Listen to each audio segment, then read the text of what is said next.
Un parlementaire et coordinateur du Rassemblement national des indépendants, RNI, a fait est au cœur d'une affaire de sextorsion, qui s'est déclenchée la semaine dernière. Selon Akbar Al-Yaoum ce lundi, des vidéos pornographiques ont été partagées via l'application de messagerie WhatsApp il y a quelques jours, en plus de séquences où une jeune femme âgée de 19 ans, membre de la jeunesse du RNI, a accusé le dit responsable de viol. Des accusations ayant poussé le responsable politique à riposter, en accusant l'entourage de cette femme de chantage en truquant des vidéos pour le diffamer et salir sa réputation. Selon les informations du quotidien arabophone, recueillies auprès de sources proches de l'enquête, le parlementaire raniste avait déposé, la semaine dernière, une plainte devant la police pour sextorsion, suite à laquelle une personne a été arrêtée. Celle-ci se serait présentée dans le lieu de rencontre fixé par le parlementaire pour recevoir un montant de 500 000 dirhams.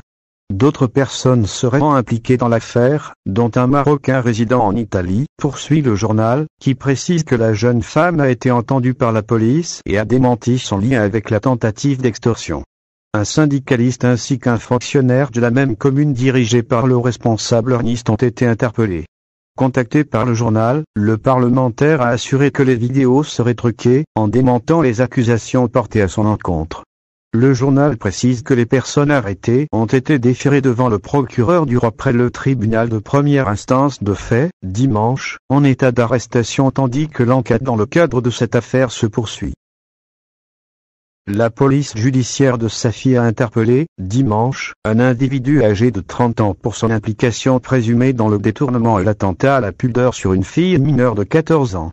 Selon les premiers éléments de l'enquête, la mineure avait quitté le domicile familial depuis le vendredi 11 septembre sans qu'aucun avis n'ait été déposé auprès des services de police à ce sujet, avant que son père n'avise la police après avoir été retrouvé dans un parc public, a indiqué la Direction générale de la Sûreté nationale, DGSN, dans un communiqué.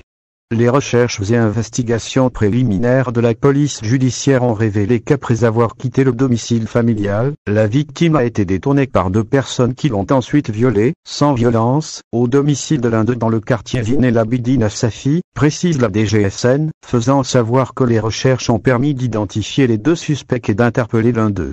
Le mis en cause a été placé en garde à vue à la disposition de l'enquête préliminaire menée sous la supervision du parquet compétent en vue de déterminer les tenants et aboutissants de cette affaire, alors que les recherches et investigations se poursuivent pour interpeller le deuxième suspect impliqué dans ces actes criminels, conclut le communiqué.